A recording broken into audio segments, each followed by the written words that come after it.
ეფექტური კომუნიკაცია ბავშვთან დაბადების პირველივე წუთებიდან მნიშვნელოვანია.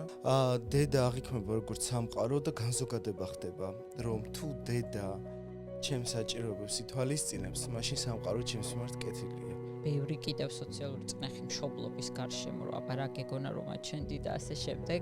ბავშვი ძალიან გრძნობს ემოციებს და სკანირებას აკეთებს ამას. შენ რომ დაიბადე ქალად და შენ რომ გოგო ხარ თუ დედა ხარ თუ როგორც არის, და იცოდე ხა აბა როგორ გინდა ეს ბავშვი თუ კლინიკაში მოხვდი არის ცალკე ხდები მე სამკურნალო შენ ამ მიმართულებით. ბავშვები ფაღის პერიოდის ბავშვებს და უფრო ადრე, როდესაც იწყებენ ინტერესს, რომ აი რაღაცა განსხვავებული მაქვს, ხო?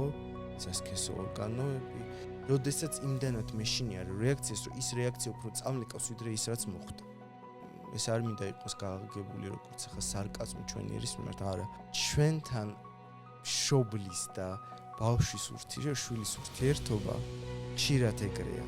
აი, ასე ვთქვათ, ემოციური ჭიპლარის გადაჭრა ხშირ შემთხვევაში ვერ ხდება.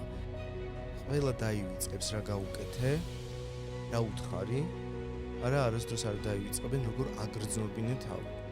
გამოვიმუშაოთ საკუთარ თავში ემპათიის უნარი, რაც ნიშნავს იმისა, რომ განსხვავებული აზრის ან სხვა ადამიანის თვალებითაც შევძლოთ რაღაცების დანახვა.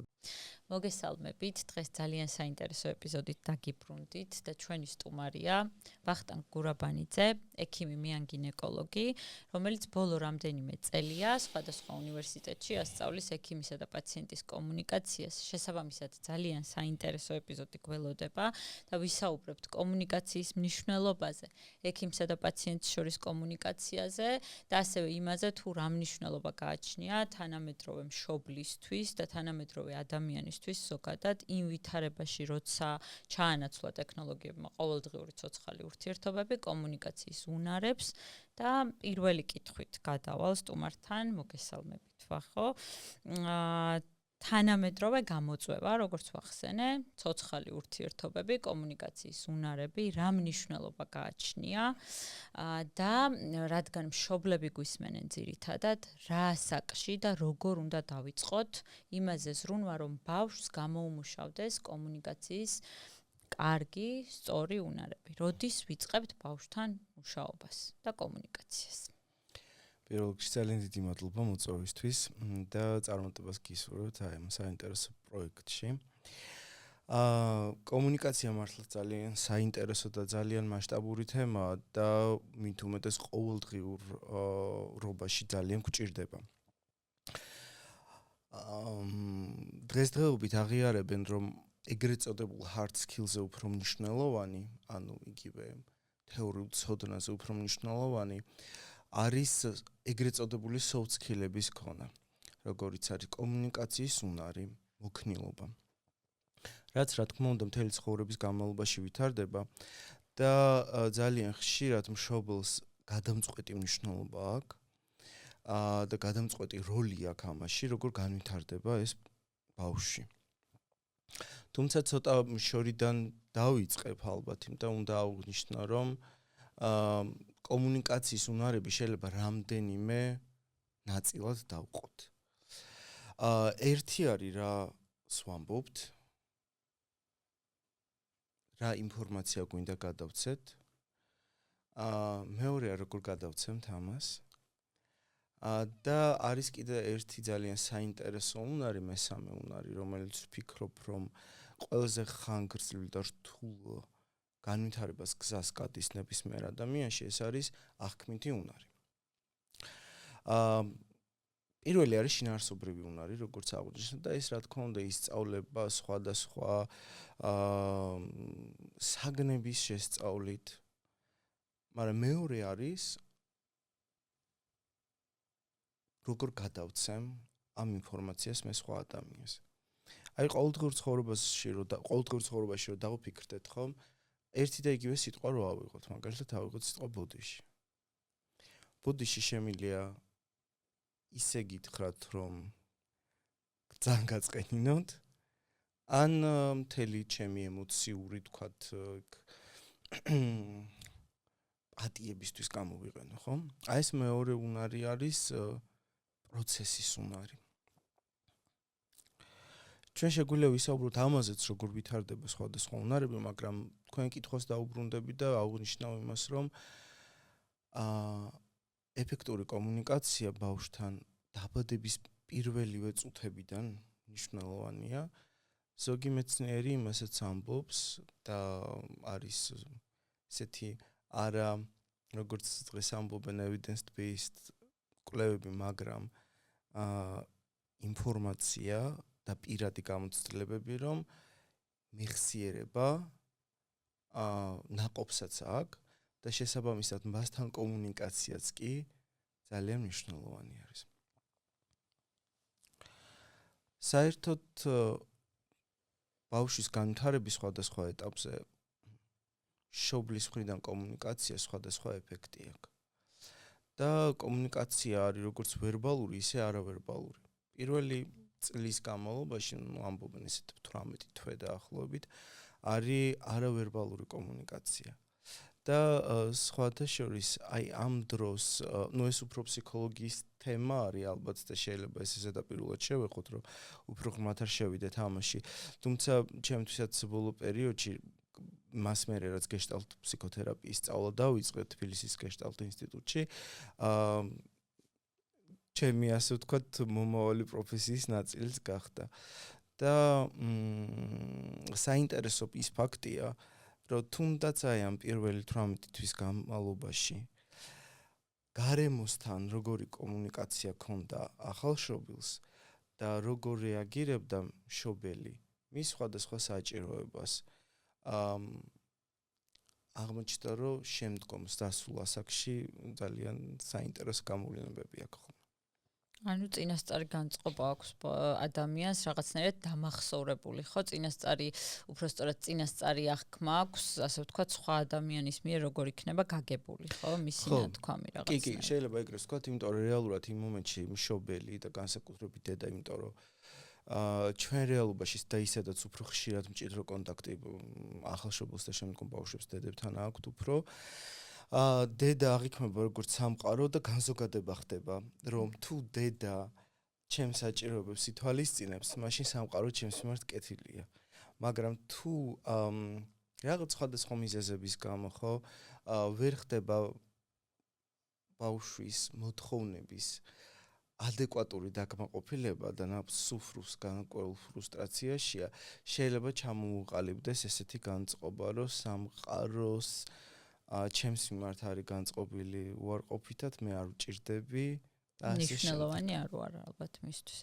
ხო, ძალიან საინტერესოა, ძალიან ესეთი ღრმა თემაა ალბათ, კიდევ უფრო რამდენი მიმართულებით შეიძლება ამის გაშლა, მაგრამ კიდევ ერთხელ მაინტერესებს და მინდა ჩავეძიო იმ ფაქტს, რომ აი რამდენად ეს ხო არის დედის ძალიან ბუნებრივი მდგომარეობა, როგორ რეაგირებს, თქვათ, როგორი განწყობილება აქვს იმ მომენტში, შეიძლება იყოს პოსტსამშობიარო დეპრესია, შეიძლება რაღაც სოციალური ფონი ქონდეს იმდენად მძიმე, რომ არ ქონდეს რა ამის ენერგია, მაგრამ აი როცა ეს მშობელმა გაცნობიერებულად იცის, რომ ბავშვს არ უნდა გადასცეს ეს თავისი უარყოფითი და შეუძლია ამის მართვა.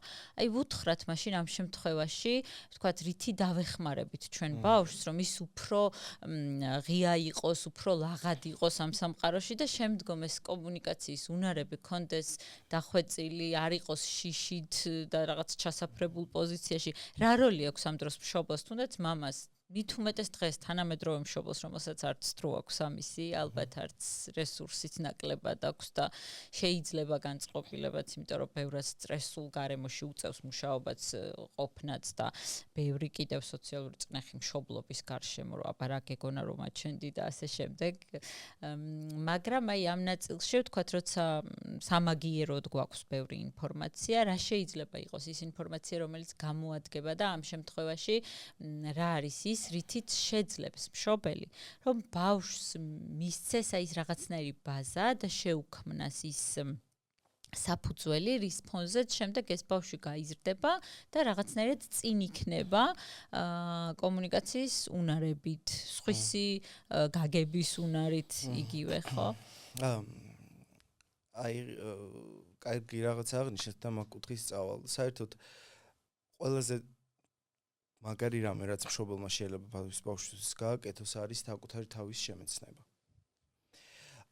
იმიტომ რომ ერთი არის, როდესაც შენს დასწავლილად იცი რომ თქვათ არ უნდა გადაიტანო შენი ემოცია ბავშვზე, მაგრამ ჩვენ ვართ ესეც უდად შეიძლება ჟღერს მას სოციალური ცხოველები და ხშირად ბიორობოტები. რას გულისხმობ ახლა თან ამას ავხსნი უფრო დეტალურად, რომ ძალიან ეს უხეშად არ ისმოვდეს ჩვენს ყურში. იყო ესეთი საინტერესო ადამიანი, ბერნი, რომელმაც ჩამოაყალიბა ტრანზაქციული ანალიზის თეორია. ფსიქოანალიზით დაიწყო და მერე უკვე თავისი, ასე ვთქვათ, ინტერპერსონალური ურთიერთობების კუთხით ჩამოაყალიბა. და მას აქვს ესეთი ტერმინი ცხოვრების სცენარი. და ეს ცხოვრების სცენარი, როგორც აღნიშნეთ, პირველი დღეებიდან იწყება.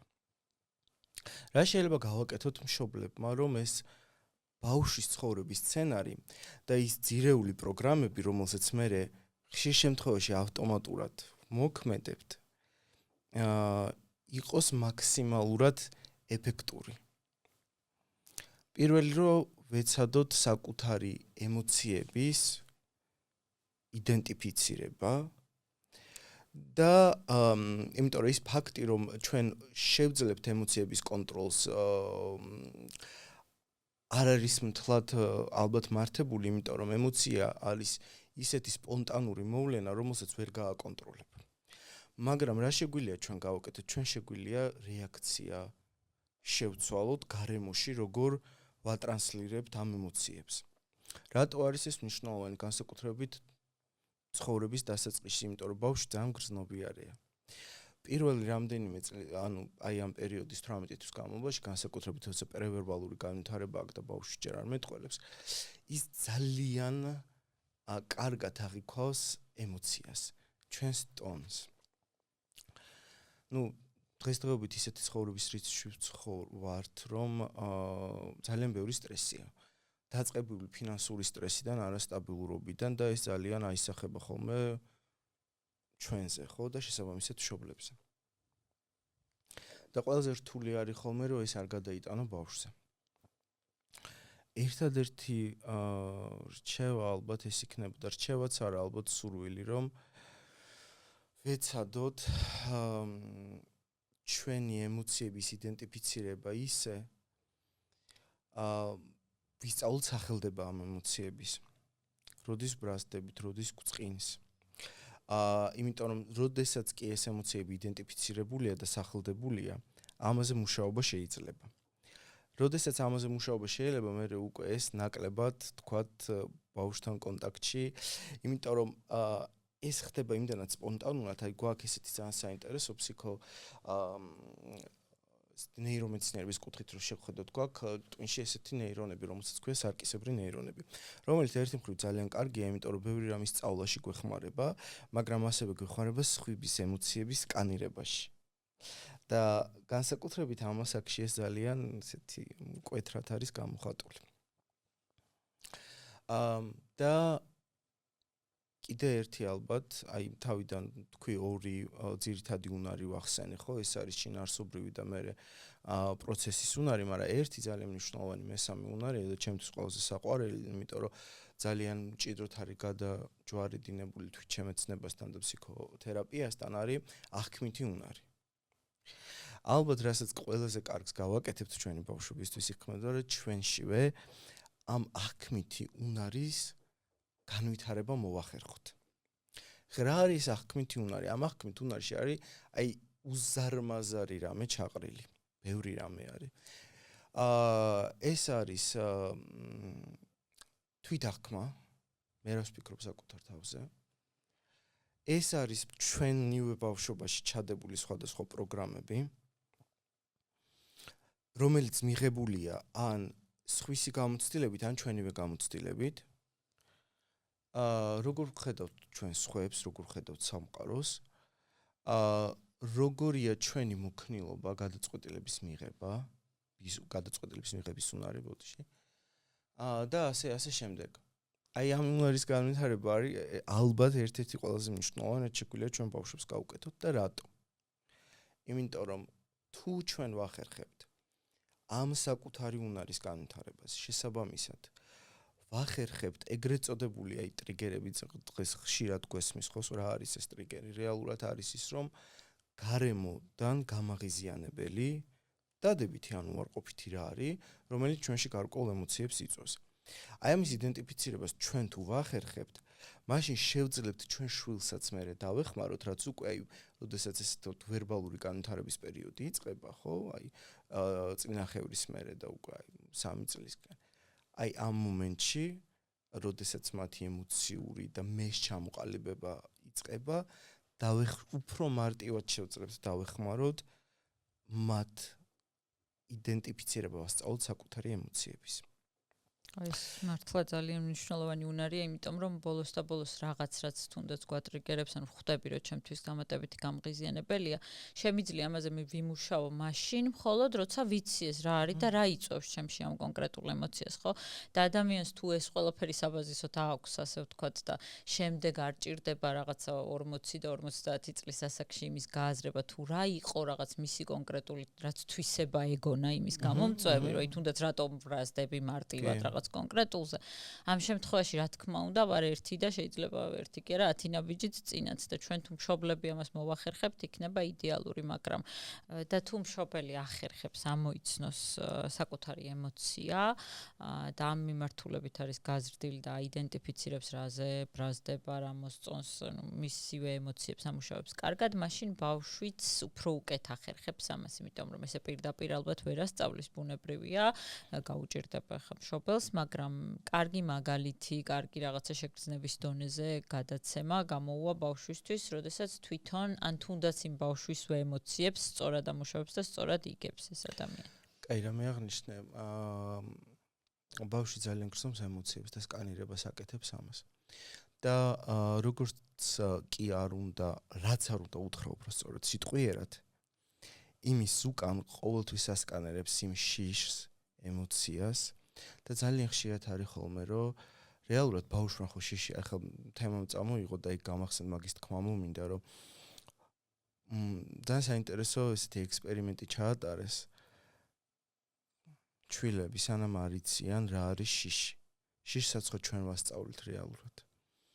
და მე რომ ნახე პირველად ეს ვიდეო, ცოტა შოკში ვიყავი, რომ ეს რაღაც ჩვილები დაცოცავენ და იქ რაღაც უზარმაზარი, საფრთხოდ სავარაუდოდ კონტროლირებადი გარემო იყო ეს გველი და არანაირი შიში არა აქვს რაღაცა იმაშვებიან, კიდებენ ხელს. რატო შეიძლება ამას კონდეს მნიშვნელობა? აი მაგალითად ბავშვი მოდის სკოლიდან და გეუბნება რომ მიიღო 2-იანი. შენი რეაქცია ყველანაირ სიტყვას გადაწონის. მე არ ვამბობ იმას, რომ შეიძლება გაგიხარდეს, რომ ხო 2-იანი მიიღოს ბავშვმა, მაგრამ შესაძლოა მისთვის ის ემოციური მხარდაჭერა უფრო მნიშვნელოვანი იყოს, ვიდრე იმის აღნიშვნა, რომ რაღაცა ვერ გააკეთა, რაღაცა გააკეთა. ეს რატომ მოვაყოლე, რომ მე თუ ვახერხებ ჩემი ემოციის ისე გამოტანას გარემოში, რომ სხვა არ დავაზიანო, არ სხვა არ შევძრა, ეს უკვე ძალიან დიდი ასე ვთქვათ პლუსია ბავშვისთვისაც. ხო, იმიტომ რომ შეიძლება მე ვთქვა რომ იცი რა არა უშავს ეს 2-იანი, მაგრამ ისეთი სახე მქონდეს, ისე თი რეაქცია მივცე, სანამ რამეს ვიტყვი, რომ ბავშვმა ჩათვალოს, რომ ეს არა უშავს კი არ არის მნიშვნელოვანი, ანუ განა არა უშავს. ეს საშინელება იყო, რაც ჯერა ისახა ჩემს სახეზე და შეიძლება ვერბალურად სხვა რამე გამოვხატე, ხო? და ალბათ მე ხო ეს იგივე იქნება მისი რეაქცია რაღაც პატარ-პატარა მარცხზე, ანუ ის იქნება მისთვის საშიში და არა ის არაუშავს, რომელიც შეიძლება მშობელმა ვერბალურად გადასცა, ხო იმ მომენტში. კი, რატო ვახსენე, ეს იცით მივენდო მივაბა იმას, რაზეც საუბრობდით, რომ აი ამ აქმითი უნარის განვითარება ზუსტად ეგ არის, რომ ვეცადო რომ დავინახო სხვისი თვალით, ბავშვსაც ვასწავლო სხვისი თვალით რაღაცების დანახვა და ეს ემოციური უკავშირი რატო ახსენე, აი ხა თერაპიასაც ინდივიდუალურ თერაპიასაც ხო გავდივარ სავალდებულო, როცა სწავლობ გეშტალტს და თან ჯგუფურ თერაპიასაც გავდივარ და კიდევ ერთხელ დავრწმუნდით, მე მგონი ყველა ჯგუფის წევრები, რომ ზრდასრულობაში ჩვენი რეაქციები ძალიან ხშირად ანარეკლია იმ რეაქციების, რომლებიცაც თქვათ მშობლები გვიზიარებდნენ. ანუ აქვე მინდა აუჩნო, მე იმას კი არ ვამბობ, რომ ანუ მშობლებს კი არ ვადანაშაულებ ამაში, უბრალოდ იმას გულისხმობ, რომ აი ამ პროცესმა კიდევ ერთხელ დამანახა, რამდენად მნიშვნელოვანია თვითონ მშობელი ისწავლოს, როგორ იყოს ემოციურად გაწონასწორებული. იმიტომ რომ როგორც ზედმეტი შექება, ზედმეტი გადაჭარბებული შექება, ან პირიქით გადაჭარბებული დასჯა და განკითხვა, ხო?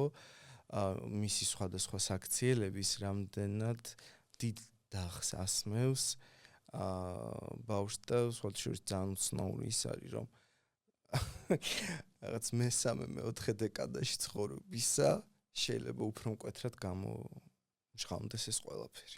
ხო, იმიტომ რომ აღმოაჩინო, რომ სადღაც პარალელი გაავლო ალბათ, თუმცა ალბათ ადამიანმა თუ თეორიულად არ იცის ან მოსმენილი არ აქვს ეს ყველაფერი, რთულია გააცნობიერო, რატომ გაქვს რაღაც გადაჭარბებული რეაქცია, რაიმე კონკრეტულ აი ტრიგერი ვახსენეთ და რა გატრიგერებს რეალურად, მაგრამ ეს თუ არ იცი, შეიძლება ეს გეგონოს შენი ხასიათის ნაწილი, როგორც აღნიშნეთ და ძალიან მნიშვნელოვანია. ეხლა მე ძალიან მინდა გადავიდე ამ ექიმის და პაციენტის კომუნიკაციაზე, იმიტომ რომ ძალიან ისეთი კომუნიკაციის ნაწილში მე მგონი, რომ ძალიან გაუმართავია ეს ნაწილი. ასე ვფიქრობ, ყოველ შემთხვევაში ჩემი გამოცდილებით და სამწუხარო, რა თქმა უნდა, არავის უხარია ეს, რომ გარშემოც ბევრი кейსი მაქვს, რომ აი ბავშვები ვახსენეთ, მით უმეტეს მშობლები გვისმენენ და ექიმთან კომუნიკაციის მოლოდინი აქვს მშობელს. სხვა თან მიდის შეშინებული, მით უმეტეს თუ პირველი ბავშვია, იქიდან არ ვიცი, შეიძლება ძალიან ისეთ დამრიგებლურ, აბსოლუტურად ზრუნვით გამოწვეულ კომენტარებს იღებდეს, მაგრამ თან იგრძნოს თავი მშობელმა, რომ რაღაც უნდა ვიცოდე და არ ვიცი და ამის გამო მე ვიღაც ცოტა აი რაღაც დარცხვენაში გადაუვიდეს ექიმს, რომ ეს როგორ ან ცოტა ავტორიტარული იყოს ტიპაჟი და გადმოცემაც ისეთი კონდეს ცოტა აროგანტული, ცოტა შეიძლება დიდაქტიკური რაღაც ფრაზები უთხრას მშობელს და მსმენია და მქონია ეს შემთხვევა, რომ შემდეგ მშობელს ერიდება კითხვის დასმა ან ერიდება ისევ ალბათ ესეც ჩვენი აღზრდიდან ახლა უცებ დავაკავშირეს სხვა კითხვაზე მივიდოდ, მაგრამ ესეც ალბათ ჩვენი აღზრდიდან მოდის, რომ რაღაცნაირად უფროს თუ შენზე შეიძლება რაღაცნაირად უფრო იმ მომენტში ავტორიტეტულ ადამიანს არ შეიძლება რაღაც სიტყვა შეუბრუნო თუ კითხვა შეუბრუნო ან რაღაც ვერ გაიგე და ძალიან ლაღად უთხრა, რომ იცი რა მე ეს ვერ გავიგე ან არ მაქვს ამის გამოცდილება. ხო გვიჭირს ადამიანებს რეალურად ამის თქმა და მით უმეტეს უჭირს მშობელს, რომელსაც სოციუმიდან აქვს იმის განცდა, რომ შენ რომ დაიბადე ქალად და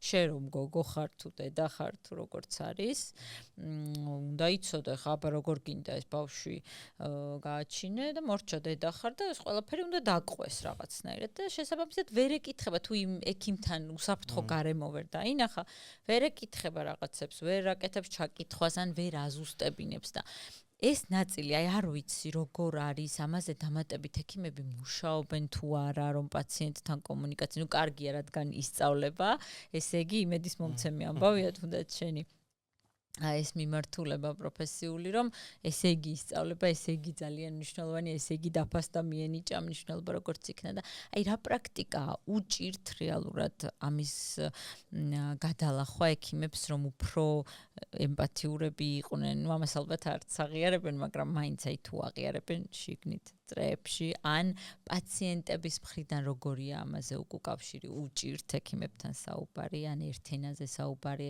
ადრე იყო პოპულარული, რომ რაც უფრო ტერმინებით გესაუბრებოდა სპეციალისტს, უფრო ნდობა ქონდა, რომ სიტყვას თუ ვერ გაიგებდი.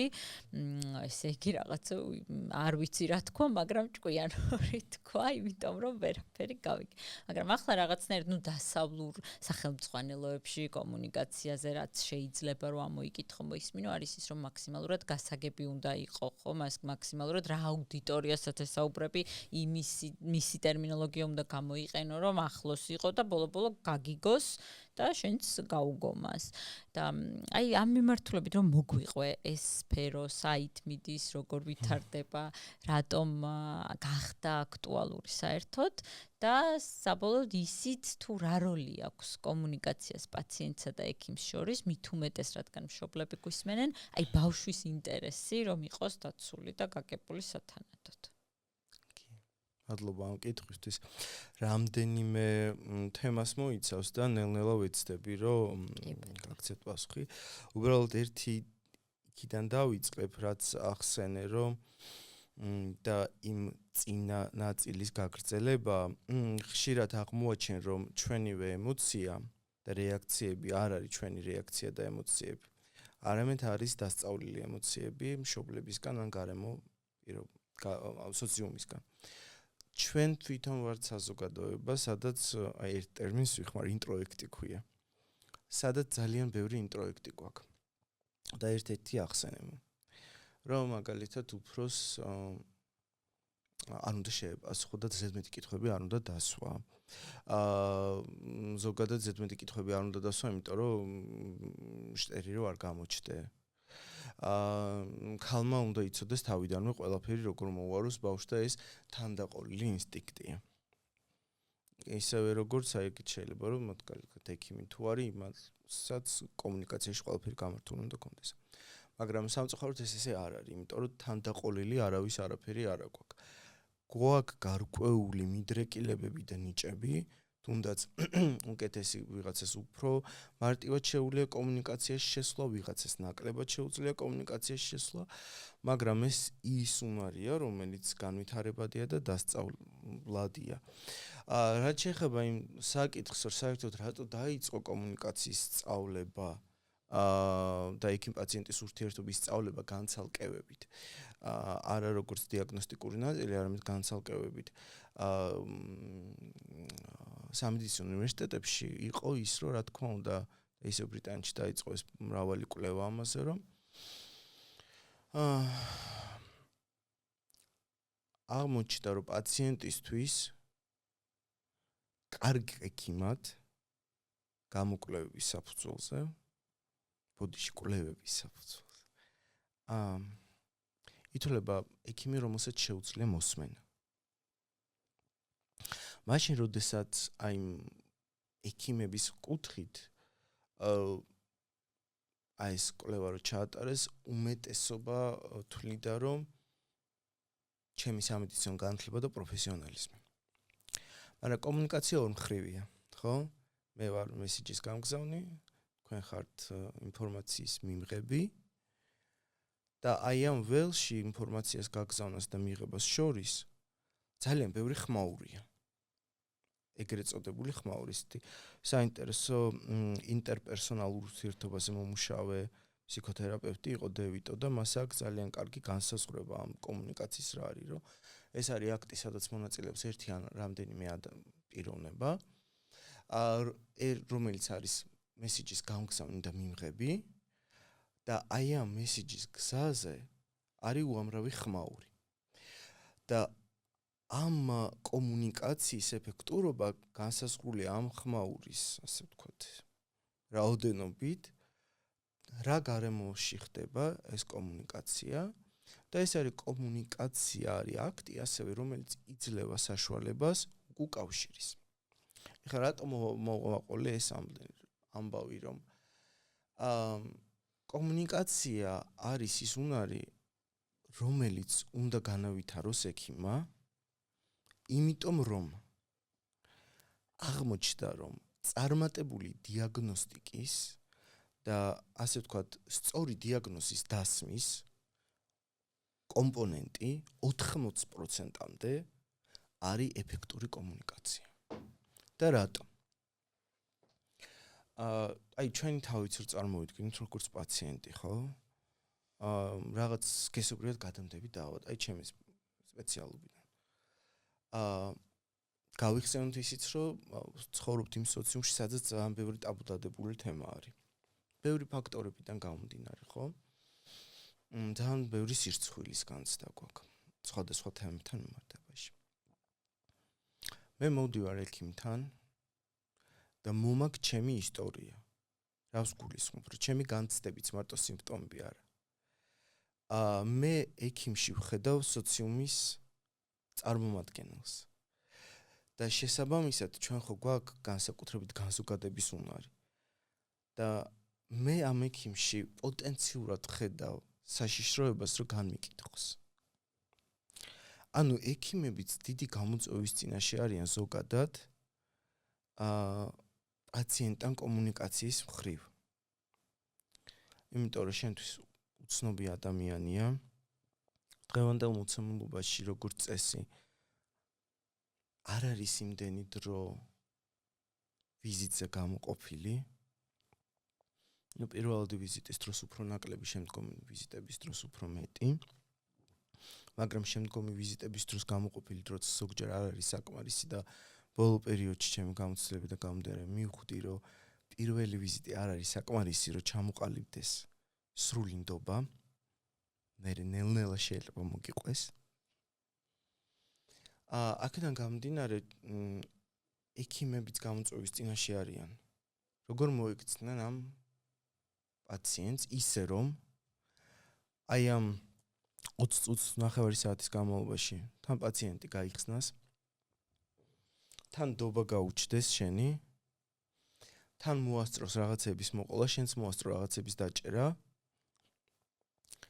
მოახერხო რომ სტრესულ გარემოში ისეთი უკავშირი დაუბრუნო, რომ თერაპიულიც კი იყოს, ანუ პაციენტს რას გულისხმობ თერაპიულს, რომ პაციენტს მოიხსნას დაძაბულობა, შფოთვა და შეძლოს შენთან გახსნა, მოითხოვს ისეთი უნარების ჩამოყალიბებას და განვითარებას, როგორიც არის ეს, თუნდაც ხო რაც ვახსენეთ დასაწყისში, როგორც წარმართო კომუნიკაცია სწორედ და ეს იშლება როგორც სიტყვიერ ისე სხეულებრივი ენის კუთხით და როგორ მოვახერხო ამავდროულად, რომ გამოვხატო ემპათია, რაც გულისხმობს იმას, რომ მთლიანად თქვენს ემოციურ ველში კი არ ჩავიძირო, არამედ მოვახერხო და ავინახო თქვენი პრობლემა თქვენივე თვალით.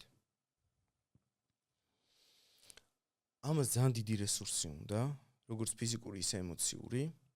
ფაქტორები, რომელიც გავლენას ახდენს კომუნიკაციაზე, არის შეიძლება დავყოთ ასე ვთქვათ, ექიმის ხრივი ფაქტორები, პაციენტის ხრივი ფაქტორები და გარემოს ხრივი ფაქტორები. ექიმის ხრივი ფაქტორებში არის რამდენიმე მნიშვნელოვანი ასპექტი. პირველი არის, რომ რამდენად ასე ვთქვათ, დატრენინგებულია ეფექტურ კომუნიკაციაში. რას გულისხმობ ამას ცოტა მე მოგვიანებით ალბათ შეიძლება კიდევ უფრო გავშალოთ, მაგრამ ერთი ეგ ფაქტორია. და რატო არის ეს მნიშვნელოვანი საერთოდ, რატო დაიწყო, იმიტომ რომ მოგვიხსენება, რომ გვაქვს ესეთი ჩვენ ცნობიერება შეიძლება დავყოთ ცნობიერ და არა ქვეცნობიერ, ან არაცნობიერ, გააჩნია როგორ იმას ვიზავთ ნაწილებად. ცნობიერია, რომ ეხლა აქ ხედავთ და ვიცით, რომ წერთ ამ პოდკასტს, ხო? მაგრამ ის რა ემოციები იჩენს თავს აი ამ პროცესში, ხო? ეს უკვე არის ცნობიერის ნაწილი. აი, ხშირად ვამბობ, რომ მობილურში პროგრამები. ხო, არის რაღაც პროგრამები, რომელიც ბექგრაუნდში არის. რომელიც თავის საქმეს აკეთებს, მაგრამ ხელს უწყობს იმას, რომ წინა პლანზე რა პროგრამებიც არის, იმან იმუშაოს. ასევე ჩვენ შემთხვევაშიც. და რატო შეიძლება ამას რატო მივაბი ეს კომუნიკაციის ტრენინგები ჩატარებული აქვს თუ არა? იმიტომ რომ აღმოჩნდა რომ გარკვეული სხეულებრივი ენის კომპონენტები ზეგავლენას ახდენს ჩვენს არაცნობიერზე. და გვაფიქრებინებს ესეთ რაღაცას, რომ ამ ადამიანს უნდა ჩვენთან კომუნიკაცია თუ არა და რამდენად საერთოდ მისმენს თუ არა. ხო? აქედან გამომდინარე, ეხლა გამოცდილ ექიმს უკვე ეს კარგადაა გამსჭერი, მაგრამ აქ არის ერთი პატარა ხაფანგი.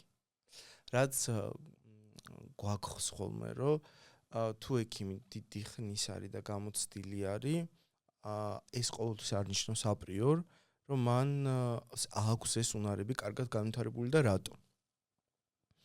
60-იან წლების ბოლოსკენ იყვნენ ესეთი, მოკლედ, ესეთი სქემა არის ჯოჰარდის ფანჯრები ქვია. რომელშიც ასე თქვა დაყოფილია ჩვენი თვისებები, რამდენად ახმადია სხვის მიერ, რამდენად ახმადია ჩვენს მიერ.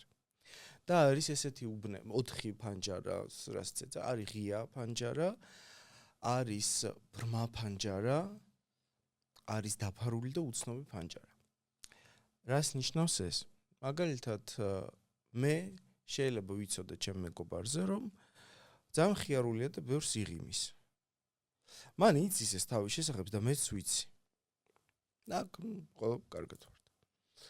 არის რაღაცა თვისებები, რომელიც მაგალითად მე შეიძლება სტუდენტებს ვაშინებ ხოლმე ამით, რომ თქვენ შეიძლება არ იცოდეთ, რომ ძალიან მარტივად ბრაზდებით ხო რა, მაგრამ მე ვიცი ეს ჩემს შესახებ. მაგრამ ძალიან დიდ ძალისხმევას ვდებ იმაში, რომ ეს არ გამოვამჟღანო. ეს არის დაფარული ფანჯარა. ანუ მე ვიცი ჩემს შესახებ, მაგრამ თქვენ არ იცით. არის ბრმა ფანჯარა. რაც ნიშნავს ეს, რომ მე შეიძლება ვთვლიდე და ვფიქრობდე, რომ ფანტასტიკური თვალით კონტაქტს ვამყარებ, მაგრამ ვიღაცა მითხრას, და აი ყველაზე რატო ვამბობ ხაფანგი, სანამ არ მეტყვის სხვა, მე ამას ვერ ვამჩნევ. ვიღაცამ შეიძლება მითხრას, აი რატო აქვს კომუნიკაციის ტრენინგის მნიშვნელობა, რომ როლური თამაშების დროს ჩემო პარტნიორმა შეიძლება მითხრას, ან ვიდეო იწერებოდეს და დავინახო, რომ აი სულ მიყურებდი თვალებში არ მოგიშორებია თვალი და დავიღალე, დავიტანჭეთ ხო რა. ან პირიქით რომ სულ იყურებოდი. რატო ახსენე ეს თქვა აი კომუნიკაციის ტრენინგთან მიმართებაში, რომ რატო დაინერგა სამედიცინო სფეროში და ინსტიტუტებში და ახლა სხვადასხვა ტრენინგებიც არის ამაზე, ხო? ჩვენ ხშირად გვჭირდება პროცესის, კომუნიკაციის პროცესის უნარის განვითარებაში უკავშირი. და თუ ექიმს უნივერსიტეტში ან მერე პროფესიული განვითარების თქვა ტრენინგებზე ეს გავლილი აქვს, ეხმარება გაუმჯობესოს მისი ეს კომუნიკაციის უნარი. მაგრამ და ეს მაგიტომ მინდოდა აღმენიშნა, რომ თლად გამოცდილებაზე მიბმული არ არის. ეს არის უნარი, რომელიც გამომუშავებადია პროცესში დაკვირვების და უკავშირის ხარჯზე. მაგრამ არის მესამე პროცესი და ეს შეიძლება იყოს გაცემული პირობად იმ კითხვაზე, რაც თქვენ აღნიშნეთ, რომ რა პასუხისგებლობა აქვს ექიმს. არის აღქმითი უნარი. აღქმითი უნარი ძალიან ხშირად არის ის ნაწილი ჯოჰარდის ფანჯრების, რომელიც არის უცნობი. რას გულისხმობ, რომ შეიძლება მე არ ვიცოდე ბოლომდე რა მაღიზიანებს სხვა ადამიანში. და თუ მე მაგალითად მაღიზიანებს ის რომ 17 კითხვას ვისვას ვიღაცა და ამას არ ვაცნობიერებ, ეს აისახება ჩემს ქცევაზე სხვა ადამიანის მიმართ.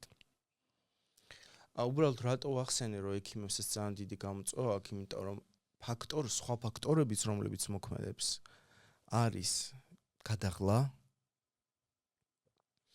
როგორც ემოციური, ისე ფიზიკური, რასაც ძალიან ხშირ შემთხვევაში უგულებელს ყოფთ. და საერთოდ ეს გადაწვის ფენომენი ჩვენთან არ არის აღქმული. არადა ეს ერთ-ერთი მნიშვნელოვანი ფაქტორია, რომელმაც შეიძლება იგივე აი კითხვას რო დაუბრუნდეთ, გამოიწვიოს ჩვენი ზედმეტი გაღიზიანებადობა. იმდენად გადაღლილი იყო, რომ აი ერთი ზედმეტი კითხვაც უკვე ბალანს გაკარგვინებს. მე ამას იმიტომ კი არ ვამბობ, რომ გავამართლო ჩვენი პროფესიის და ჩვენი თავი, ასე ვთქვათ, ექიმების, არა. უბრალოდ იმის თქმა მინდა, რომ ეს ფაქტორიც არის, რომელიც ზეგავლენას ახდენს და ხშირ შემთხვევაში ჩვენ თვითონვე ამას ვერ ან არ ვაღიარებთ, ან ვერ ვაღიარებთ, ან უგულებელს ყოფთ. ყველაზე რა თქმა უნდა არ არის, უბრალოდ არიან ადამიანები, რომელსაც თანდაყოლილად აქვთ რაღაც უნარები, მაგრამ არიან ადამიანები, რომელსაც სჭირდებათ ამ უნარების განვითარება. უნდა იცოდნენ პირველ რიგში, რომ რაღაც პატარა ხარვეზია, ან თუნდაც რაც ახსენეთ, რა თუ არ დააიდენტიფიცირა. შეიძლება მას სულ არ გონია, რომ ტონი აქვს ისეთი, რომ პაციენტებს გონიათ ეჭყუბება, ან გამომეტყველება და მანერა აქვს ისეთი საუბრის, რომ თითქოს განცდა რჩება, რომ არ უსმენს პაციენტს. თან გადაღლის ფაქტორი აქეთ მშობლების მხარესაც შეიძლება იყოს, ხო? რამდენიმე შეიძლება უძილო ღამე რაღაცა გარკვეული მით უმეტეს თუ კლინიკაშია მაგალითად ბავშვი მე მქონია შემთხვევა რა ასეთი რომ გარემო აი პირდაპირ ყოფილა მტრული იმდენად რომ მე მithქვამს პერსონალისთვის რომ ბავშვი დაღლილია და გაითვალისწინან პატარაა და ნანერვიულებია და თქვენ ამის გამო თქვათ ნუ ბრაზდებით პირიქით ხელს ვერ გაგიჩერებს 4 წლის ბავშვი თუ იცის რომ ნემსი უნდა გაუკეთო და მაშინ იქნება ანომალია და დასაფიქრებელი თუ გაგიჩერებს ხელს როცა იცის ბავშვმა რომ ნემსი უნდა გაუკეთო 4 წლის ბავშვად ნებაყოფლობით თუ გამოიწია პრობლემა ხო ალბათ დასაფიქრებელი ხო აი არის რა და მე ვყოფილი ვარ ორ კლინიკაში რა თქმა უნდა არც ერთს არ დავასახელებ და თავიდან მეგონა რომ ეს იმდენად გადამწვარია პერსონალი იმდენად დაბალი ხელფასი აქვს მედდას პირობითად რომ ეს რა ვქნათ აი გარემოა ასეთი და სადღაც შევეგუე ამ მომენტს რომ თუ კლინიკაში მოხვდი არის ცალკე ხდები მე სამკურნალო შენ ამ მიმართულებით და შემდეგ მოხვდი მეორე კლინიკაში სადაც მივხვდი რომ იქ ექიმებს ნამდვილად გავლილი აქვთ სათანადო მომზადება არა მხოლოდ ექიმებს პერსონალს მთლიანად როგორ უნდა გეურთიერთონ და საერთოდ ის მომენტი რაც არის მშობლისთვის ცუდად მყოფი თუნდაც არასერიოზული რაღაცა მარტივი ვირუსით ბავშვი აი რა როგორ შეიძლება რომ ორ დღეში შეცვალო ის თუნდაც პაციენტისვე მდგომარეობა იმ გარემოთი რასაც შენ რეალურად იქ ქმნი და რომ როცა ზედმეტი პროცედურა არ არის საჭირო შენ აუცილებლად იმიტომ რომ ეს რაღაცნაირად არც პროტოკოლია, მაგრამ ბარემ აქ არის გაუკეთო და ასე შემდეგ, არ იყოს რაღაცნაირად შენი ერთადერთი ამოსავალი, რომ მერე თუ დამჭირდა მეზარება ისევ ამ ბავშვისთვის ცალკე მოbrunება და იმ სისტემის ჩადგმა თუ როგორც არის გადასხმისთვის შემდეგ.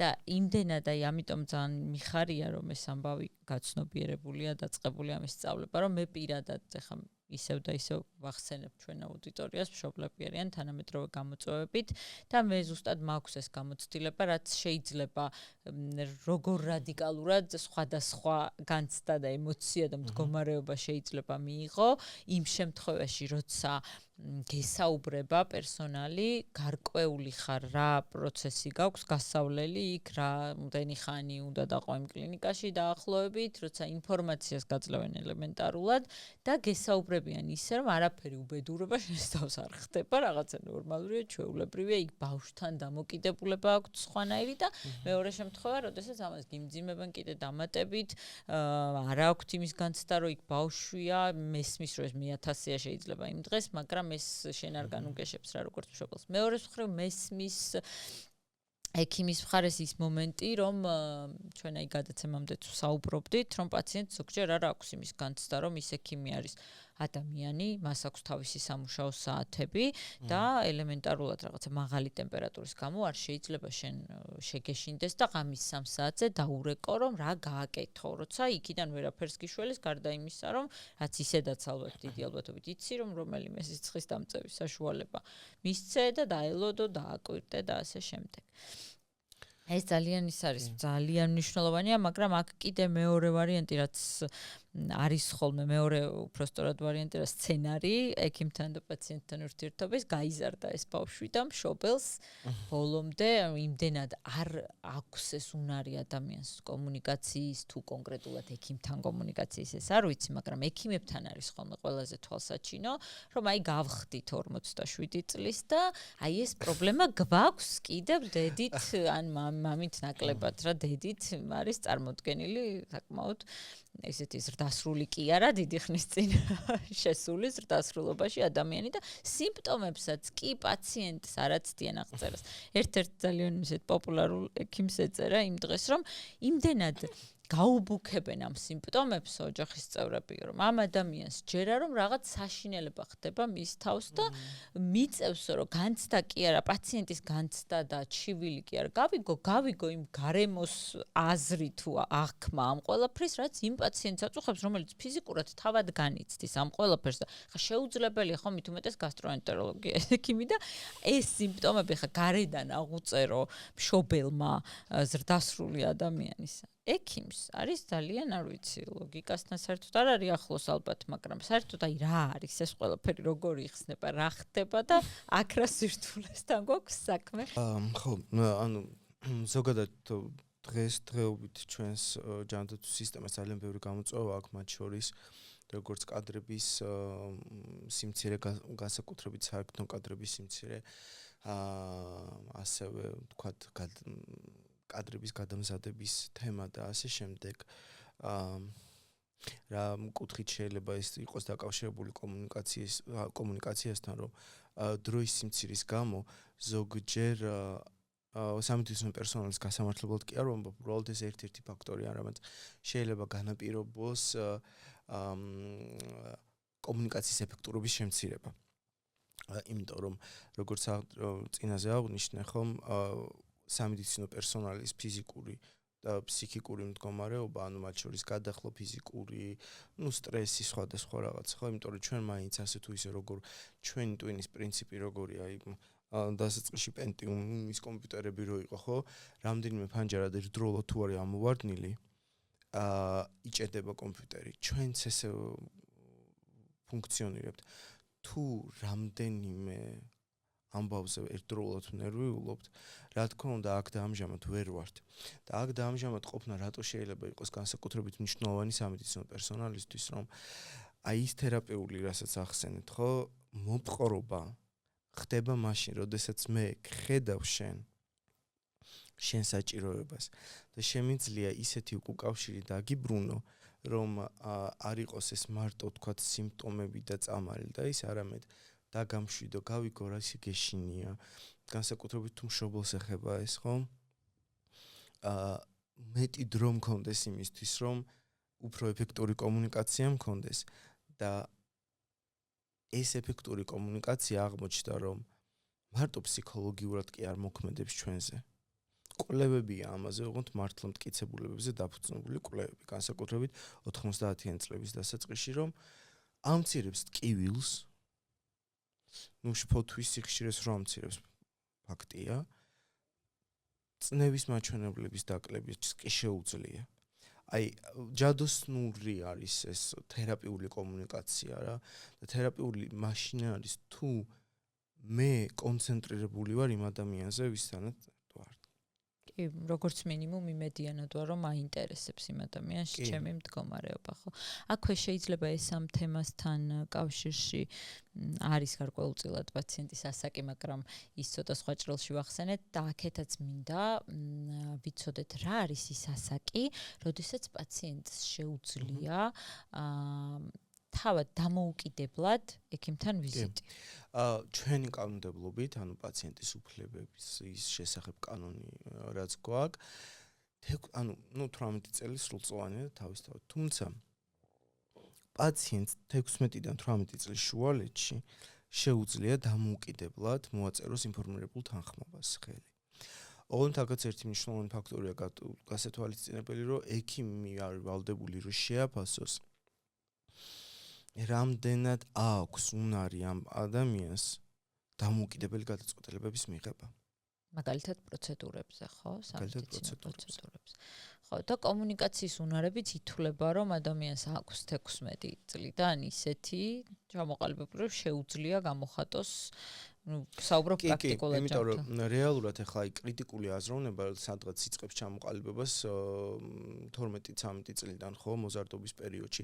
რა თქმა უნდა, ტვინი სტრუქტურული სრული განვითარება 25 წლისთვის ასე ვთქვათ, მთავრდება, გულისხმობ, რომ ეს ნაწილებს, რომელიც პასუხისგებელი არიან შეკავებაზე, ლოგიკურობაზე და ასე შემდგომ, ხო, იმიტომ რომ მოზარდობის პერიოდში ესეთი რატო არიან მოზარდები ძალიან ხშირად ესეთი რისკიანები და ემოციურები, იმიტომ რომ ტვინის სტრუქტურების განვითარება ცოტა არათანაბრად ხდება. ჯერ უფრო სწრაფად ხდება ემოციური ნაწილზე პასუხისგებელი სტრუქტურების განვითარება და მერე ეგრეთ წოდებული პრეფრონტალური კორტექსი, რომელიც უფრო ეს რაციონალიზაციაზე არის ხომ მიმართული, ცოტა უფრო მოგვიანებით და ამიტომ ეს დისბალანსია. თუმცა ნუ ითვლება, რომ სადღაც 16 წლიდან შეუძლია ადამიანს. აქვე გამონაკლისი ჩემი პროფესიით უნდა აღვნიშნო, რომ არის 14 წლიდან ექიმს შეიძლება 14-დან 16 წლის შუალედში ისეთ თემებზე შეიძლება მიმართოს დამოუკიდებლად, როგორიც არის სქესობრივად გადამდები დაავადებები, შიც დიაგნოსტიკა, იმიტომ რომ თუ დადებითია მაგ შემთხვევაში ვალდებულია ექიმი, რომ მე უკვე აცნობოს მშობლებს, მათ შორის აბორტი, თემები, კონტრაცეფცია, ოღონდ ასე ვთქვათ მედიკამენტოზური და ბარიერული კონტრაცეფცია და არა ისეთი, როგორც ინსტრუმენტულ ჩარევას მოითხოვს, არა ქირურგიული, ასე ვთქვათ. ხო, აი გამონაკლისი არის ჩვენი კუთხით, რომ 14-დან 16 წლამდე შეიძლება მომართოს. და აქაც ვიკითხავ, მაშინ აქვე ვიკითხავ, სქესობრივი მომწიფების ასაკში, როდიდან იწყება ჯერ, როგორც ვიცი, ძალიან არის გაახალგაზრდავებული და მშობელს როდის, ანუ მშობელმა როდის უნდა ამოიცნოს, ვთქვათ, საჭიროა ვიზიტი ექიმთან, თუ რაღაცა ნატურალურად მიუყვებით ბუნებრივად ამ პროცესს და არ საჭიროებს ვიზიტს ექიმთან. ან რა არის ის ნიშნები, რის გამოც ზუსტად აი ბავშვთა გინეკოლოგია კიდე ცალკე მიმართულებაა, მაგრამ ამ მხრივ რადგან შევეხეთ ამ სფეროს, დააიდენტიფიციროს მშობელმა, რომ საჭიროა ამ პროფილის ექიმთან ვიზიტი და რა სახის სპეციფიური კომუნიკაცია ამ სფეროში კიდევ. ალბათ არის აქაც რაღაცა კლიშეები, ტაბუები, 1000 რამე იქნება დარწმუნებული ვარ, რაც განაპირობებს მის კომუნიკაციას და შეიძლება აქ რეალურად ბავშვის ინტერესი, მოზარდის ინტერესი არ იყოს გათვალისწინებული.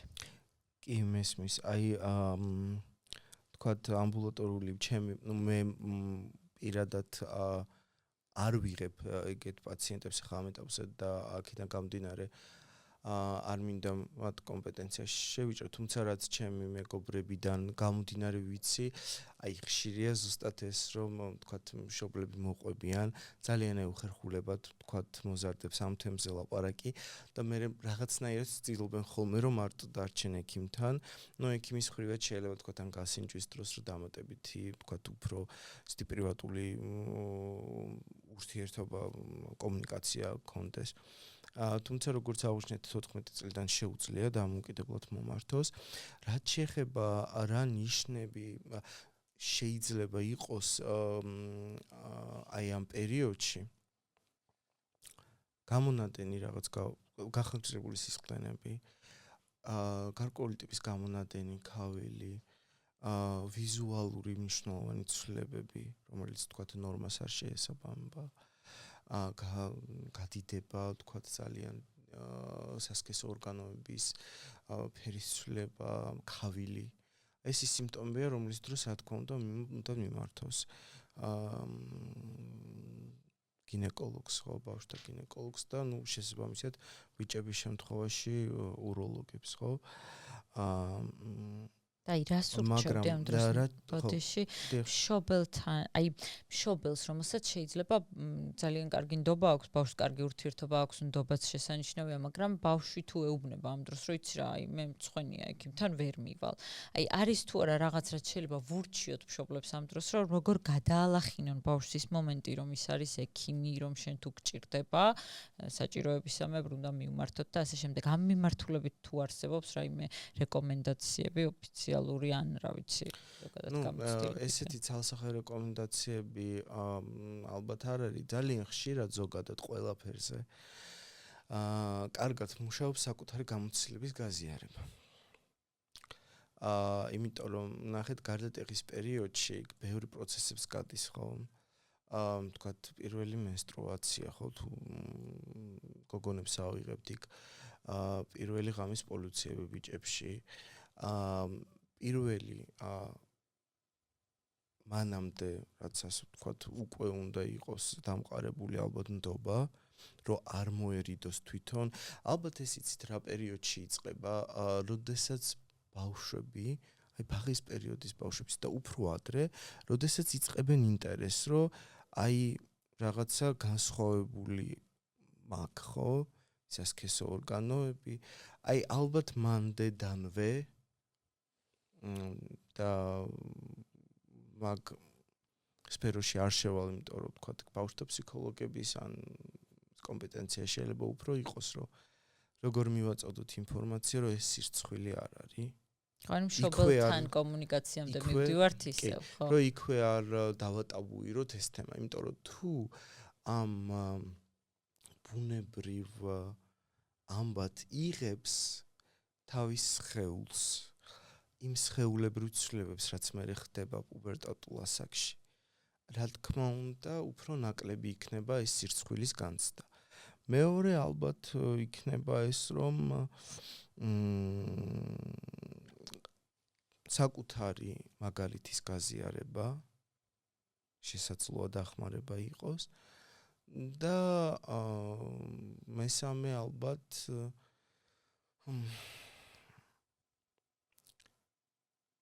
შერჩევა ექიმის თვითონ, რომელსაც ამოირჩევს ბავშვი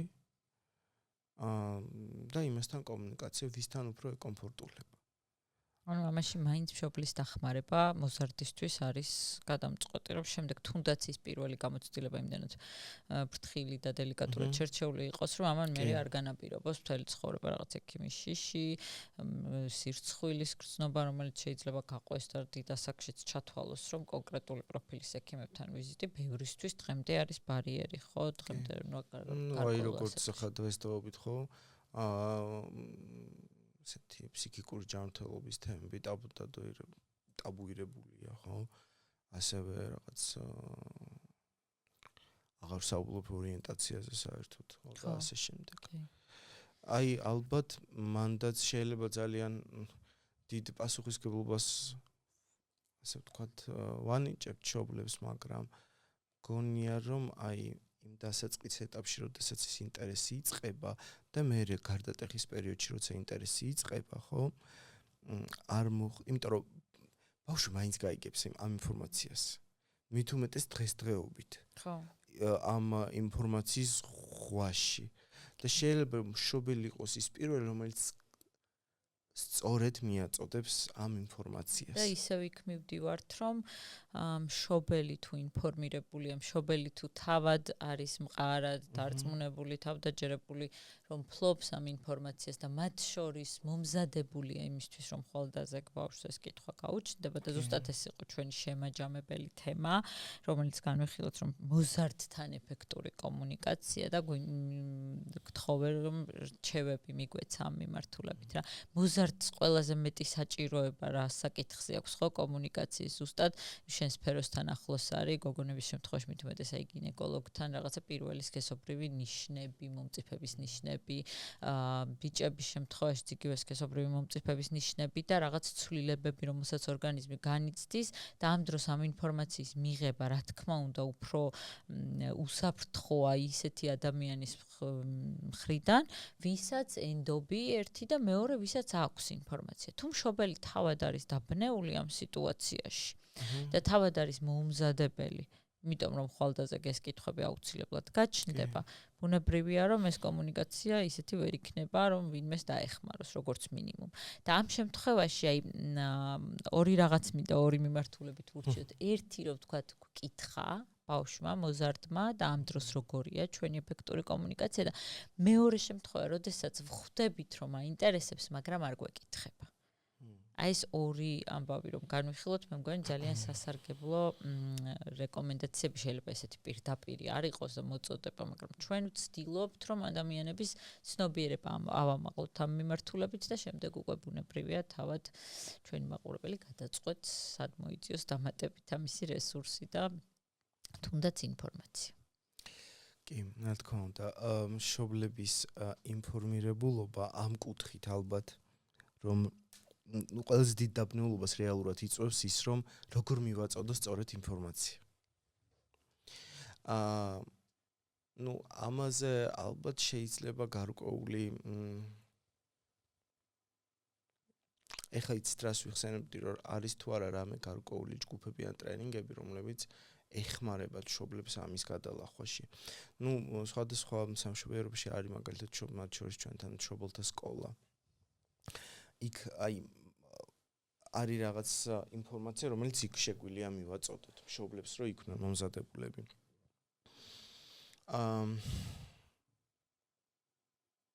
მანდა ორი თემა არის. შეიძლება დაველოდოთ იმას, რომ თვითონ როდის გკითხავს, მაგრამ თუ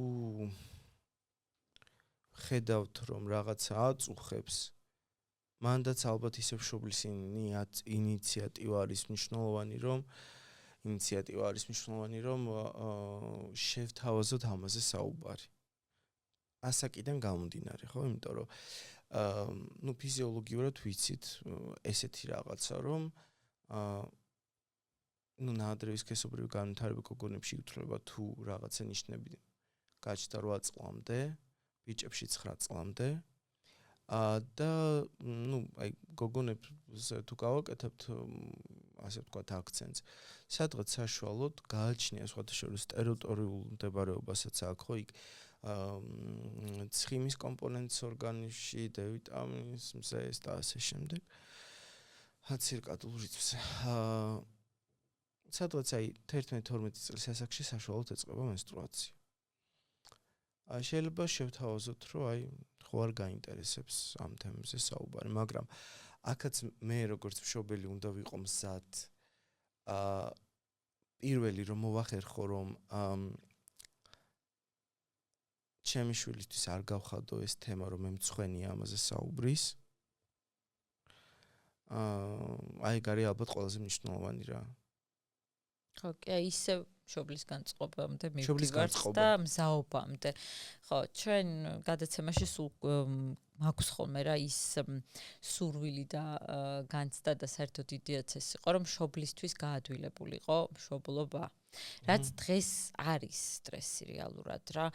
იმიტომ რომ ჩვენ ძალიან ისეთ ხუმრობით რიგლებიც მინახავს ამ თემაზე და ქარდებით სოციალში, რომ 80-იან წლებში უბრალოდ კარგი მშობელი იყავი თუ შვილის სახელი იცოდი და უბრალოდ იცი რომ ნაჭამია და თავზე ჭერი აქვსო და 21 საუკუნეში იქ რაღაცა ბისფენოლ ფრი ჭურჭლიდან რაღაცა სტრესისგან დაცლილ გარემოში, სიმწვანეში შესაბამისი კონცენტრაციის ჟანგბადის მქონე ოთახში გაზრდილ და ასე შემდეგ და ეს ყველაფერი რასაც ჩვენ გვაწვდიან ხო მშობლისთვის არის რთული და გინდა არ გინდა შენ ფიქრობ რომ ეხო საკმარისს ვაკეთებ ჩემი შვილისთვის ალბათ ადრე რა თქმა უნდა ფიქრობდნენ მაგრამ არ იყო უბრალოდ ამისი დრო ხო იმდენად გადართული იყო მშობელი ელემენტარულად გამოკვებაზე და მართლა თავზე ჭერზე ბავშვისთვის რომ ამ დამატებითი სტრესებით რომ რამდენად თავდაჯერებულია ჩემი შვილი ხომ არა ბულინგებენ ხომ სწორად ვაწვდი ინფორმაციას ხომ საკმარისი ვარ მაგრამ ჩვენ მე ვფიქრობ რომ კი ეს არის დამატებითი თითქოს ჩვენი მხრიდან ახლა მოწოდება რომ მშობელი უნდა იყოს მშობლის პასუხისმგებლობა მშობლის რაღაცა ვალდებულება ასე ისე მაგრამ მაინც ვფიქრობ რომ პრევენცია ყველაფრის არის ნაკლები სტრესი და თუ შენ კი უნდა იყო მომზადებული როგორც მშობელი მაგრამ ეს იმას კი არ ნიშნავს რომ შენ რაღაც დამატებითი დანაშაული მიგიძღვის თუ ბავშვი რაღაც კომუნიკაციის უნარებს ვერ ფლობს უბრალოდ შენ იცოდე შენი როლი რა არის ამაში და რითი შეგიძლია დაეხმარო და ჩვენი დღევანდელი გადაცემით ვფიქრობ რომ მაინც რეკომენდაცია ის იქნება რომ მომზადებული მშობელი არის მშვიდი მშობელი შედარებით იმიტომ რომ პროცესში ხო უფრო მომზადებული როცა ხარ მეტად თავდაჯერებული ხო ყოველთვის არა მაგის წმინდოდა რომ ანუ მაინც რაღაც ფრუსტრაცია ყოველთვის არის საერთოდ ხრო გისმენდი მაგაზე ვფიქრობდი რაზე იცი რომ იყო მშობელი არის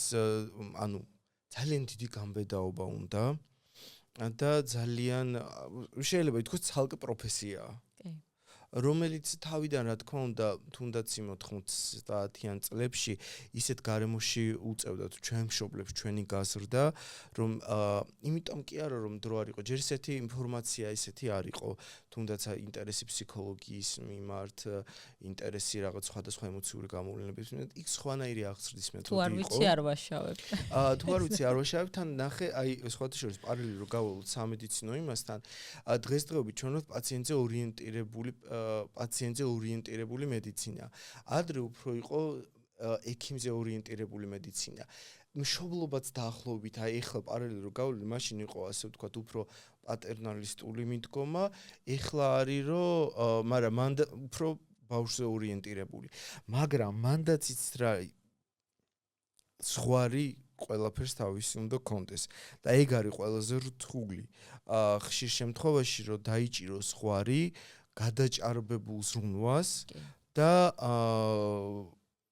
ზრუნვის არ ქონას შორის, იმიტომ რომ რეალურად მშობლის აი დიდი ალბათ ტკივილი მაინც საბოლოო ჯამში მე თუ ვფიქრობ ეს არის ხე შეიძლება ჩვენ პროფესიას არ ეხება, მაგრამ მაინც ეს ფსიქოლოგიური მომენტი რომ შემოვიტანოთ არის ის რომ ჯოხურობთ ხოლმე ეს რაღაცას რომ ესეთი მშობელი იქნება თუ ისეთი მშობელი იქნება ფსიქოთერაპევტმა მაინც მოუწევს სიარული შენ შულს, იმიტომ რომ არის ხოლმე კიდე ხო ბავშვი როგორც არ უნდა ეცადო მაინც საბოლოოდ შენ დაგემსგავსება და ამიტომ საკუთარი თავი დახვეწეო ეს მომენტი არის ხო უბრალოდ აი მან იმის თქმა მინდოდა რომ ჩვენ რაც ვახსენეთ თუ თქვა უნდა იყოს მომზადებული მშობელი ასე შემდეგ აი აქ საშიშროება მშობლის კუთხით ის არის რომ მე შეიძლება ზოგჯერ თვითშეფასება დაუქვეითდეს რომ აი მე ამდენი რამე უნდა ვიცოდე, არ ვიცი.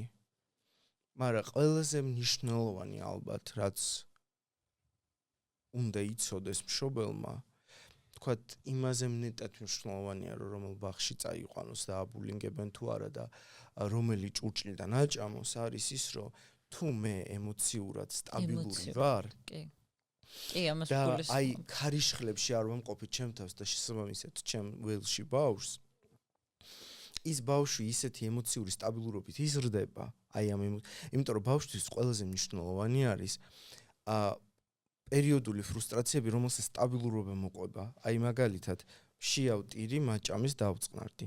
მე ისევ მშიავ ტირი. აი სტაბილურობა ბავშვისთვის ყველაზე მნიშვნელოვანი არის რა. და მე თქვათ იგივე იმ ინფორმაციას თქვათ მენსტრუალურ ციკლზე, სქესობრივ განვითარებაზე და ასე შემდეგ ის ბავშვი მოიძიებს თვითონ. ხო, არა, შეიძლება მშობელმა სულ მშობელი არ იყოს მომზადებული რაღაცა სამედიცინო დონეზე და ფსიქოლოგიურად დამუშავებული, მაგრამ მშობელმა იცოდეს გულისხმობ ინფორმაციაში იმას, რომ თუნდაც ისიც გულწრფელად თქვას, რომ მე ახლა არ ვიცი და ვნახოთ ერთად. აი, ეგ მინდოდა ზუსტად მე თქვა ძალიან კაი ემოციური სტაბილურობა რას ნიშნავს ჩემ ზოგადად, ხო? აი ხა მაგის დრო აღარ გვაქვს, მაგრამ ძალიან საინტერესო თემაა ზუსტად აი ეს ტრანზაქციული ანალიზი, რომ ზრდასრულის ეგომდგომარეობა, ანუ ფუნქციური ეგომდგომარეობა როგორია, რომ მე ვაანალიზებ რაღაცას და უკავშირს გიბრუნებ ზედმეტი ემოციის გარეშე რა და ზუსტად ეგ მომენტია, რომ ის მაინც რომ ვაცნობიერებდე, რომ აი ხა ჩემ შულს ეს პრობლემა აქვს. აი ემოციურ სტაბილურობაში ესეც ამასაც გულისხმობ, რომ პანიკით კი არ მოვეპყრო ამას, რომ აი დაეწყო რაღაცა, თქვათ, ან ისეთი კითხვები აქ, ან რაღაც დაეწყო ისეთი ცვლილებები, რომელზეც მე არ ვიცი როგორ რეაგირება მქონდეს. ამ შემთხვევაში მშობელს შეიძლება დაეწყოს აი ეს თვითგვემა, რომ აი მე არ ვარ კარგი მშობელი, სათანადოდ ვერ არა. აი ყველაზე მაგარი მომენტი, რაც მშობელს აქვს, აღიარება, რომ ეხლა მე ეს სიტუაცია მაქვს და რა შეიძლება გავუკეთო. და აი ამ ემოციურ სტაბილურობაში გაზრდილი ბავშვი და მოზარდიც ბევრად უფრო მარტივად ერგება რეალობას და იმ პრობლემასაც უფრო სხვანაირად ხვდება და უფრო ნახე, როდის არ მივდივართ ჩვენ მშობლებთან. როცა გვეშინია იმათი რეაქციის. რომ შეიძლება ისეთი რეაქცია გქონდეს, რომ ახლა შეიძლება ცოტა ძალიან ცუდ თემას შევეხო, მაგრამ ძალადობა სექსუალური ძალადობა, ხო? თუ აი ესეთი რამე მოხდა. მე რა შემთხვევაში არ მივა მშობელთან. რეაქციაში. როდესაც იმდანად მეშინი არის რეაქციას, რომ ის რეაქცია უფრო წამლიკავს, ვიდრე ის რაც მოხდა. აი ამიტომ ამბობ, რომ აი ეს ემოციური სტაბილურობა მშობლის, რომელიც განვითარებადია. იმიტომ რომ სამწუხაროდ ჩვენი გენეტიკური მოცემულობიდან გამომდინარე, გეოგრაფიული მდებარეობიდან გამომდინარე, ისტორიული მემკვიდრეობიდან გამომდინარე, ძალიან ემოციური და ესეთი აფექტური ერი ვართ. რაც მე ბევრ რამეში გამოიხატება. მე არ ვამბობ, რომ ეს ემოციები უნდა დავუწყოთ, არა, პირიქით, ვინც მე მიცნობს, იცის, ყველაზე ემოციური ადამიანი ვარ, მაგრამ კომუნიკაციაში ზუსტად ალბათ უნდა ვარეგულიროთ მაინც, თორემ დათრგუნვა ახლა კარგს არაფერს მოგწევს, მაგრამ კომუნიკაციაში მე ეს ემოცია როგორ გადამაქვს, ხო, მაქვს რაღაცა ვაკეთებ პაუზას, რომ გავაცნობიერო და გადავიტანო, მე სწორად თუ ეგრევე რაც ეს მომაწვება, ანუ უნდა დავახვედრო ის მომენტი, ხო? აი რაც გვაკლია ჩვენ ერს ალბათ ეს არის, რომ თვითრეფლექსია, მაინც გაცნობიერება სიტუაციების. აი მარტო ეგ მაინც რომ გამოვიმუშაოთ როგორც მშობლებმა და ძალიან ბევრი უკვე ინტერესებია მაგ კუთხით და ძალიან ბევრი მუშაობს, ბევრი ადამიანი მაგაზე თვითგანვითარებაზე. მგონია რომ ეგ ყველაზე მაგარი იქნება. და რა თქმა უნდა ერთი მომენტი არ ვიცი ხა რამდენად უნდა ვახსოვთ თუ არა, მაგრამ აი თუნდაც ეს სექსუალურ განათლებაზე ხო ალბათ სკოლის მაღალი კლასის ბავშვებსაც გარკვეული ინფორმაციები უნდა მივაწოდოთ. რას გულისხმობ ნახე? ჩვენ ხშირად თვალებს ვუჭავთ პრობლემებზე. რა თქმა უნდა, როგორც სოციუმის წევრები, მშობლებიც იგივეს ვაკეთებთ. თვალების დახუჭვით რეალურად ჩვენ არ ვერ გავაუქმებთ ბავშვის გაზრდას. ვერ გავაუქმებთ მის სექსუალურობის, ასე ვთქვათ, აღმოცენებას, ხო? ჩვენ უნდა დავეხმაროთ როგორც სოციუმი და როგორც მშობელი ის, რომ ისეთი ინფორმაცია მივაწოდოთ, რომ შეამციროს ესეთ ვთქვათ რისკული ქცევები. ოღონდ იმასაც არ უნდა დავხუჭოთ თვალი, რომ ის უკვე გაიზარდა. რაც მოვაბავ იმ კითხოს მანამდე რაც და იმას ვქენთ. ჩვენ სოციუმში ესეთი ტერმინიც ვიხმარ, ფსიქოლოგიური კონფლუენცია ქვია, ესეთი თავდაცვის რეაქცია, როდესაც მე თლიანად შევდივარ მეორე ადამიანში და ჩვენთან მშობლის და ბავშვის შვილის ურთიერთობა ხშირად ეგრეა. აი ესე ვთქვათ ემოციური ჭიპლარის გადაჭრა ხშირ შემთხვევაში ვერ ხდება, იმიტომ რომ შვილი ისა მშობლები ვერ უშვებენ ბავშვს ბოლომდე. უჭირთ იმის მიღება და გაცნობიერება, რომ ის უკვე დიდია და გაიზარდა. და ცალკე პიროვნება და აი მაგ ეტაპზე განსაკუთრებით აი 13-14 წლის ასაკში, როცა პიროვნების ჩამოყალიბება ხდება კრევა ტოტალური, ასე ვთქვათ, ავტორიტეტების, მათ შორის როგორც მშობლის ავტორიტეტის. ყველაზე რთული არის მშობლისთვის ამის მიღება. და საკუთარ თავზე მუშაობა ალბათ მაგასაც გულისხმობს, რომ მე გავაცნობიერო, რომ ეს ის ბუნებრივი პროცესია, რომელიც მეც გამივლია. და ეხლა ეს გადის და მე რა შემიძლია რომ ჩემ შულს გავუკეთო ისეთი, რომ არაცნობიერად კი არ საჭურისო ცუდ სიტყვას ვიხმარ, მაგრამ ხშირ შემთხვევაში აი ჭიპლარის გადაუჭრელობა ეგ არის, რომ მე მივყვები შულს და ვეუბნები, რომ რაღაცა 35 წლის ასაკში რაღაცა ეს არ მინდა იყოს გაგებული როგორც ახლა სარკაზმი ჩვენი ერის მიმართ, არა. უბრალოდ იმას გულისხმობ, რომ რაც უფრო მეც და მეც შევდივარ ამ თერაპიულ პროცესებში, დისფუნქციურ საზოგადოებას აყალიბებს მე და ეგ არის რაც ალბათ არ გვინდა. ნამდვილად. ძალიან დიდი მადლობა, უზომოდ საინტერესო იყო, დარწმუნებული ვარ ბევრი ადამიანისთვის დამაფიქრებელი.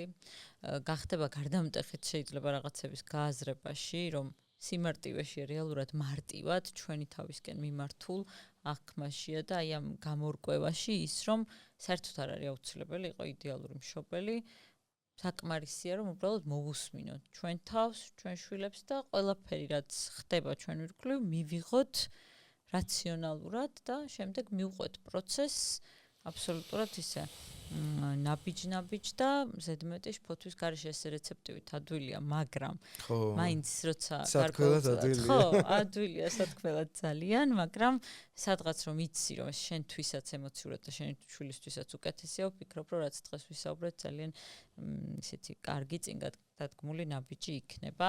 ძალიან დიდი მადლობა კიდე ერთხელ.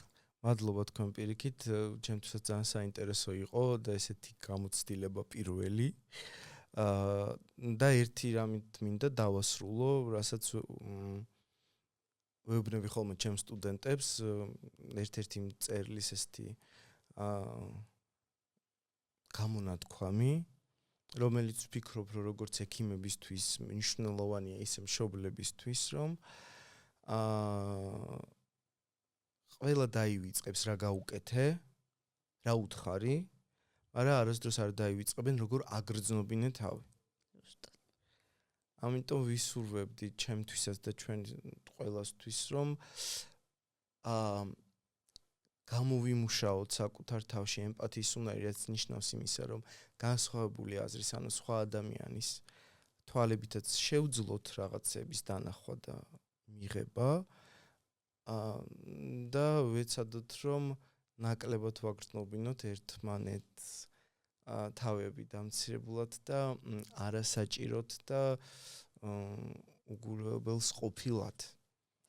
ძალიან დიდი მადლობა, გადასარევი რჩევა. მე ვფიქრობ, რომ ამოსავალი წერტილი დღევანდელობისთვის ჩვენი გადაცემა იწერება ლისი პოდკასტ სტუდიოში. ძალიან დიდი მადლობა. გემშვიდობებით და ვფიქრობ, რომ ძალიან საინტერესო თემაზე ვისაუბრებთ. არ დაგავიწყდეთ გამოწერა და ზარის ხილაკის გააქტიურება.